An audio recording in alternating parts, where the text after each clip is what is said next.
हाय नमस्ते दोस्तों, मैं जो आप लोगों को जो 7 अगस्त 2024 को बिहार पुलिस को जो एग्ज़ाम हुआ था उसमें जो क्वेश्चन पूछा था मैथ से, वो क्वेश्चन हम आप लोगों को सॉल्व करके बताऊंगा। एक एक क्वेश्चन आप लोगों को बताऊंगा।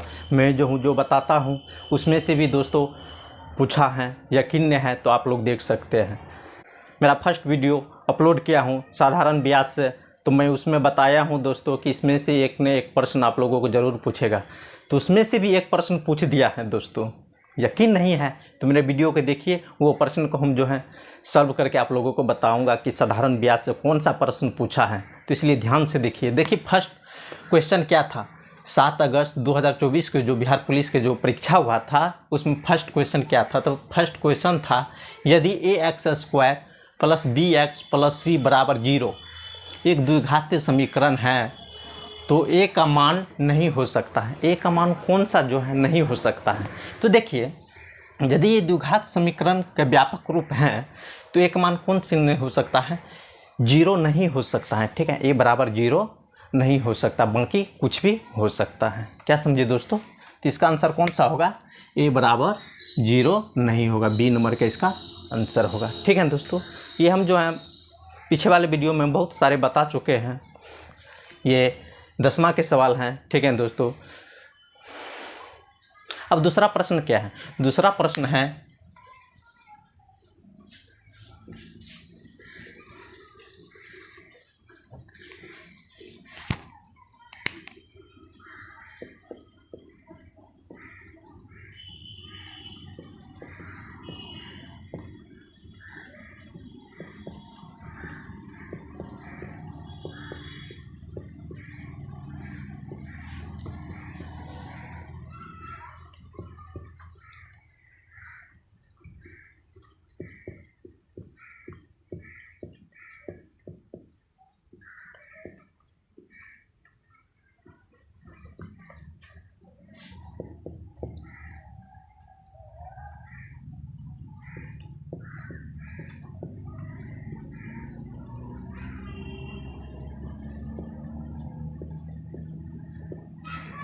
अब देखिए दोस्त दूसरा प्रश्न क्या है। दूसरा प्रश्न है, ये भी देखिए 10वीं के सवाल के आधारित हैं। ठीक है दोस्तों, तो दूसरा प्रश्न कह रहा है कि दो संख्याओं का योग 28 है। दो संख्या का योग कितना है, 28 है, और उसका गुणनफल कितना है, 187 है। तो वह संख्या क्या है। ठीक है, दो गो संख्या है। ठीक है दोस्तों, दोनों का योग कितना है, 28 है, और गुणनफल कितना है, 187 है। तो वो संख्या क्या है। बहुत ईजी प्रश्न पूछा है मैथ का दोस्तों। ठीक है, तो देखिए हम इसको सॉल्व कैसे करेंगे, हम पहले सॉल्व करते हैं। ठीक है, तो हल देखिए, माना कि पहला संख्या बराबर क्या है, x है। क्या है, x है। तो देखिए पहला संख्या x है, तो दो संख्या का योग कितना है, 28 है। देखिए कोई किसी के पास मान लीजिए 5 रुपया है और दूसरे को मिलाकर के जो उसको 12 रुपया है, तो पहला के पास 5 रुपया है तो दूसरा के पास कितना होगा, 7 रुपया। तो 7 कैसे प्राप्त हुआ, हम क्या किए, कुल रुपया कितना है, जोड़, योग कितना है, 12 है, तो 12 में से क्या किए, 7 को घटा दिए, तो दूसरा संख्या मालूम हो गया है। तो उसी तरह दूसरा संख्या ज्ञात करेंगे, तो दूसरा संख्या बराबर क्या होगा,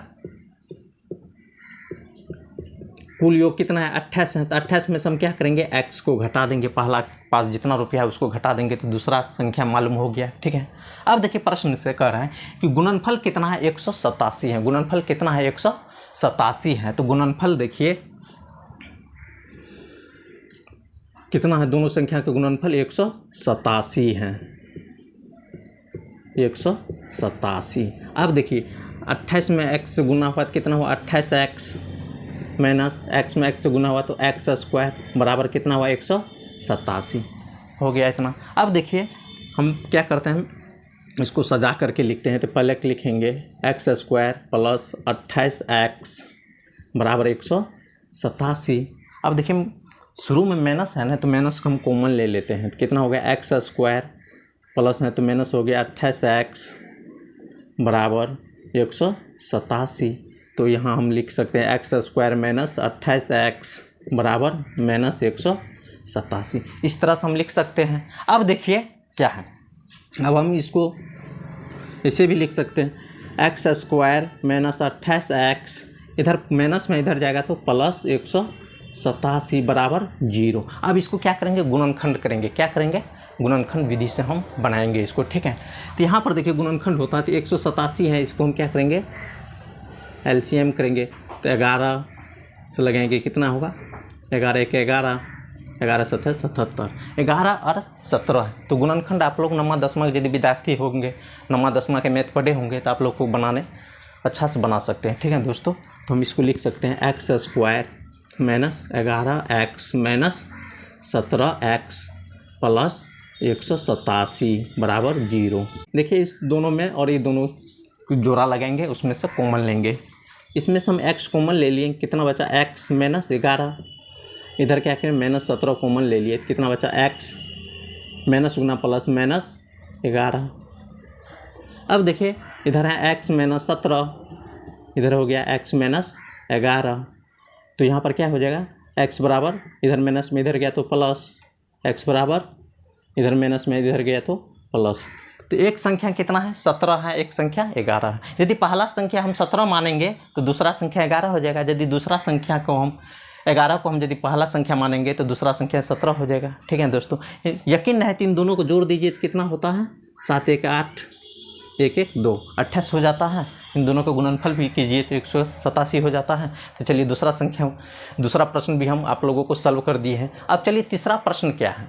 तीसरा प्रश्न क्या है, बिहार पुलिस में जो 7 अगस्त को पूछा गया था, तीसरा प्रश्न क्या है। देखिए बहुत आसान प्रश्न पूछा गया, बहुत आसान प्रश्न पूछा गया। इसलिए हम कहते हैं आप लोग नौमा और 10वां की मैथ बना लीजिए, कहीं से भी दिक्कत नहीं होगा, ठीक है दोस्तों। तो देखिए तीसरा प्रश्न में क्या पूछा गया है कि करा निम्नलिखित में से कौन सा विकल्प सही है। करा निम्नलिखित में से कौन सा विकल्प सही है। फर्स्ट नंबर में करा कि वृत्त के बाहर स्थित बिंदु से केवल एक और एक स्पर्श रेखा खींची जा सकती है। एक वृत्त है, देखिए इसके बाहर में एक बिंदु है, इससे हम कितना स्पर्श रेखा खींची जा सकती है, सिर्फ एक ही रेखा खींची जा सकती है, नहीं। वृत्त के बाहर स्थित बिंदु से केवल हम 2 स्पर्श रेखा खींच सकते हैं। तो एक नंबर तो क्या हुआ, गलत हो गया। क्या हो गया, गलत हो गया, ठीक है। दूसरा कह रहा है कि बाह्य बिंदु से वृत्त पर खींची गई स्पर्श रेखा की लंबाई बराबर होती है। बाह्य बिंदु है, ठीक है, यहाँ से हम वृत्त पर स्पर्श रेखा खींचे हैं तो ये दोनों का लंबाई क्या होगा, बराबर होगा। हाँ, क्या होगा, दोनों का लंबाई बराबर होगा। जितना सेंटीमीटर का ये होगा उतना सेंटीमीटर का ये भी होगा। तो कौन सही होगा, हमको 2 नंबर का सही होगा। 1 का गलत, 2 का सही। समझ गए हैं क्वेश्चन, ठीक है दोस्तों। अब चलिए हम चौथा क्वेश्चन बताते हैं। देखिए इस तरह से कोई भी यूट्यूबर जो है, आप यूट्यूब पर सर्च करके देख लीजिए, मैथ का एक प्रश्न आपको सॉल्व करके कोई नहीं देगा, ठीक है दोस्तों। हम आपको जो है ना मैथ का क्वेश्चन सॉल्व करके पूरा दे रहे हैं, ठीक है दोस्तों। तो मेरे वीडियो को ध्यान से देखिए और हम एक ही गुजारिश करेंगे कि मेरे चैनल को आप लोग सब्सक्राइब करें, दोस्तों को शेयर करें। देखिए प्रश्न संख्या 4, प्रश्न संख्या 4 में क्या है, कह रहा है कि एक कार एक स्थान तक पहुंचने में, एक कार जो है एक स्थान तक पहुंचने में 50 किलोमीटर प्रति घंटा की चाल से 3 घंटा का समय लेती है। कार की चाल को कितना बढ़ाया जाए कि उस स्थान तक पहुंचने में 2.1/2 घंटे का समय लगे। यानी कह रहा है कि 50 किलोमीटर की चाल से कार जो है जा रही है, ठीक है, तो उसको कितना समय लगता है, 3 घंटा लग रहा है। कहता है कि उस चाल में हम कितना वृद्धि करेंगे कि जो है 2.5 घंटा में हमको जो है पहुंचा देगी। तो हम कहते हैं कि इस तरह से आप लोगों को कोई जो सॉल्व करके नहीं बताएगा, ठीक है। क्वेश्चन यदि आप लोगों को यूट्यूब पर मिलान करने का मौका भी मिलेगा तो खाली सिर्फ जो है ना टिक लगाएगा, शॉर्टकट में बताते जाएगा, ठीक है। हम ये वीडियो जो बना रहे हैं तो जो विद्यार्थी आगे परीक्षा देने वाली है उसके लिए भी है, जो परीक्षा देकर आए हैं उसको लिए भी अच्छा ही है, ठीक है दोस्तों, ताकि वो मिलान कर सकें। तो यहाँ पर देखिए सवाल को हम हल करते हैं। तो यहाँ पर चाल कितना है, 50 किलोमीटर प्रति घंटा। समय कितना है, 3 घंटा में पहुंचाता है, ठीक है। तो हमको दूरी ज्ञात करना है। क्या ज्ञात करना है, दूरी ज्ञात करना है। तो दूरी बराबर सूत्र क्या होता है, चाल गुना समय। क्या होता है, चाल गुना समय। तो दूरी बराबर सूत्र होता है चाल गुना समय। कितना हुआ, 150 किलोमीटर। दूरी कितना निकल गया, 150 किलोमीटर, ठीक है। तो अब देखिए इसमें कह रहा है कि कितना वृद्धि किया जाए, कि ताकि हमको जो है ना 2.5 घंटा में ही पहुंचा सके। तो यहाँ पर देखिए 150 किलोमीटर, तो यहाँ पर देखिए समय क्या है 2.1/2, कितना है 2.1/2 है। इसको हम पूर्णांक को तोड़ देते हैं तो कितना होगा 2 दूना 4, 1 5/2 भिन्न में बदल दिए हैं। ठीक है दोस्तों, तो चाल बराबर सूत्र क्या होता है? चाल बराबर सूत्र होता है, चाल बराबर सूत्र क्या होता है? दूरी बटा समय। क्या होता है? दूरी बटा समय। तो दूरी कितना है? दूरी बटा समय। चाल बराबर सूत्र क्या होता है? दूरी बटा समय। तो ठीक है दोस्तों, तो अब देखिए इस पर ज्ञात करेंगे। दूरी कितना है? 150। कितना है? 150 किलोमीटर। समय कितना है? 5/2। हम इसको इस तरह से लिख सकते हैं 150 बटा कुछ नहीं 2/5, 5 या 15, 30 दूनी 60। कितना है? 60 किलोमीटर। इस चाल से हम जाएंगे तो 60 किलोमीटर के स्पीड से जाएंगे। ठीक है, 60 किलोमीटर प्रति घंटा की चाल से हमको जाना पड़ेगा। तो कह रहा है, प्रश्न कह रहा है कि कितना बढ़ाए जाए, तो इसमें हम कितना चाल बढ़ाए हैं। ठीक है दोस्तों, तो वृद्धि कितना हुआ है? वृद्धि 60 किलोमीटर है और पहले कितना था? 50 किलोमीटर। तो कितना हुआ? 10 किलोमीटर। 10 किलोमीटर क्या करेंगे? इसमें बढ़ा देंगे तो वो हमको कितना समय में पहुंचा देगा? सिर्फ 2.5 घंटा में, हमको 2.5 घंटा में पहुंचा देगा। ठीक है दोस्तों, कैसा लगा मेरा वीडियो? यदि अच्छा लग रहा है, समझने में कहीं दिक्कत नहीं हो रहा है, तो अपने दोस्तों को शेयर करें, मेरे चैनल को सब्सक्राइब करना नहीं भूलें। अब देखिए 5वां क्वेश्चन क्या है? 5वां क्वेश्चन है समांतर श्रेणी से। ठीक है दोस्तों, चलिए 5वां प्रश्न क्या है? 5वां प्रश्न है कि समांतर श्रेणी 11, 7, 3 ... के 15 पदों का योग क्या है? 10वां के यदि आप लोग मैथ बनाए हैं तो आप लोग खुद बना सकते हैं। तो चलिए हम पहले मैं सॉल्व करके आप लोगों को बता देता हूँ। ठीक है दोस्तों, तो यहाँ पर कह रहा है तो हम कितना 11, 7, 3। अब देखिए दोनों के बीच का अंतर कितना है? 4। दोनों के बीच का अंतर कितना है? 4। कितना है? 4 4 है। ठीक है दोस्तों, अब देखिए ए बराबर कहेगा, ए बराबर कितना है? 11। डी बराबर कितना है? तो 7 - 11 कितना हुआ? -4। ठीक है, ये निकल गया। एन बराबर कितना है? कौन सा पद का है? 15वां पद। तो एन बराबर कितना है? 15। अब देखिए इसका सूत्र क्या होता है? एस एन बराबर सूत्र क्या होता है? तो एस एन बराबर सूत्र होता है n/2 2a + n-1 × d। ये इसका सूत्र होता है। चलिए इस सूत्र पर हम बैठाते हैं। तो एस एन की जगह पर क्या देंगे? 15/2 कितना है? 2 गुना ए कितना है? 11 प्लस यहाँ पर क्या देंगे? 15 - 1 डी बराबर -4। अब देखिए कितना होता है? 15/2, 11 दूनी 22। यहाँ पर कितना हो गया? 15 में से गया कितना हुआ? 14, 14 चौका 56, यानी कि -56। अब देखिए 15 कितना है? 2 है। इसमें से हम घटाएंगे तो कितना होगा? 6 में से 2 गया, 4 इधर बच गया, 5 में से 2 गया 3, -34। कितना हुआ? -34 हुआ है। ठीक है, अब इसको काटिए। 2 1 2 17 दूना 34 -17, यानी कि 15 गुना -17। इसको आप लोग गुना कीजिए, कितना होता? 15 गुना -17। तब देखिए -17 में हम 15 से गुना करेंगे। 17 × 5 = 85, 17 5 8 7 15 1 1 2, यानी कि -255। -255 इसका आंसर होगा। कौन सा आंसर होगा इसका? -255, यानी 15वां पदों का योग कितना होगा? -255 होगा। समझने में कहीं दिक्कत नहीं हुआ है? नहीं हुआ तो मेरे चैनल को सब्सक्राइब करें, दोस्तों को शेयर करें। ठीक है दोस्तों, अब जो है 6ठा क्वेश्चन मैं आप लोगों को बताऊंगा। सिर्फ 6-7 क्वेश्चन ही पूछा था। ठीक है दोस्तों, तो मैं सब क्वेश्चन आपको जो है सभी क्वेश्चनों का सॉल्व करके आप लोगों को अच्छा से बताऊंगा, ताकि जो विद्यार्थी आगे देने वाले हैं परीक्षा, वो देख करके जाए मेरा वीडियो को। 6ठा प्रश्न कर रहा है कि tan a बराबर 1/2 है तो cos a का मान क्या होगा? cos a का मान क्या होगा? तो यहाँ पर देखिए tan a बराबर कितना है? 1/2। तो देखिए tan थीटा बराबर सूत्र क्या होता है? लंब बटा आधार। क्या होता है?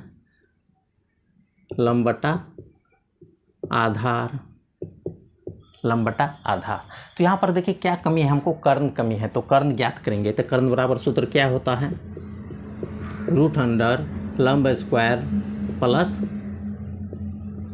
आधार स्क्वायर। तो यहाँ पर देखिए लंब कितना है, 1 है, आधार कितना है, 2, तो कितना हो गया 1 + 4, रूट अंडर कितना हो गया 5, कर्ण कितना हो गया 5 हो गया है।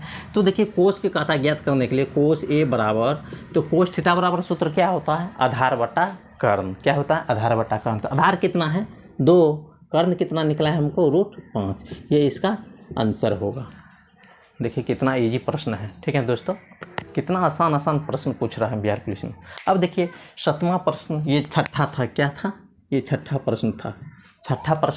अब देखिए अंतिम प्रश्न क्या है। अंतिम प्रश्न हम बोले थे कि साधारण ब्याज से आप लोगों को पूछेंगे, तो साधारण ब्याज से आप लोगों की एक प्रश्न जरूर पूछा है। ठीक है दोस्तों, वो भी आप लोग देख लीजिए। प्रश्न 7 नंबर का प्रश्न जो है हम आप लोगों को पहले बता दिए हैं, वीडियो के शुरू में बता दिए हैं कि हम जो चक्रवृद्धि ब्याज से आप लोगों को बताए हैं, जो चक्रवृद्धि ब्याज का वीडियो में अपलोड किया था उसमें हम बता दिए हैं कि ये प्रश्न जो है ना, इसमें से ज़रूर एक न एक प्रश्न पूछेगा। तो वही चक्रवृद्धि ब्याज से एक प्रश्न जो है ना, साधारण चक्रवृद्धि ब्याज से एक प्रश्न पूछ दिया है। ठीक है, तो कह रहे हैं कि रामू 10,000 का कर्ज 7.5% वार्षिक दर से ब्याज पर लेता है, उसे वर्ष के अंत में कितना राशि ब्याज के रूप में लौटाना होगा। तो हम पहले भी बता चुके हैं कि ये प्रश्न पूछेगा तो पूछेगा चक्रवृद्धि, साधारण चक्रवृद्धि ब्याज से, तो वो पूछ दिया है। तो देखिए इसको हम सॉल्व करते हैं, कैसे बनेगा। तो यहाँ पर देखिए मूलधन कितना है, मूलधन हो गया 10,000, दर कितना है 7.5%, समय कितना है। अब देखिए कह रहे हैं कि वर्ष के अंत में, यानी कि 1 वर्ष तो पूरी ले लें। ठीक है, तो समय 1 वर्ष। तो देखिए साधारण ब्याज बराबर सूत्र क्या होता है, साधारण ब्याज बराबर सूत्र होता है मूलधन गुना दर गुना समय। ठीक है, बटा 100। अब देखिए मूलधन कितना है इसका 10,000,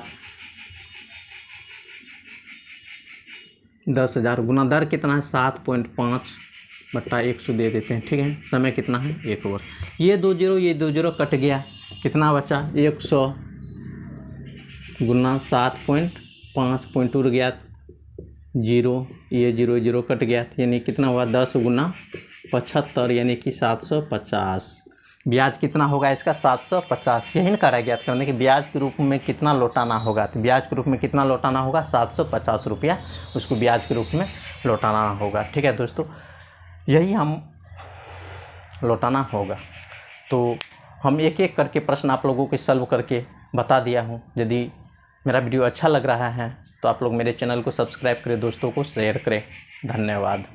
मिलते हैं अगला वीडियो में। और हम जो है आप लोगों के लिए एक और सूचना देना चाहता हूँ कि मैं साधारण ब्याज का अगला वीडियो में मैं फर्स्ट वीडियो डाल चुका हूँ, भाग 2 का जो है कल डालने वाला हूँ, तो वो आप लोग ज़रूर देख लीजिए, क्योंकि उसमें से एक न एक प्रश्न ज़रूर पूछेगा।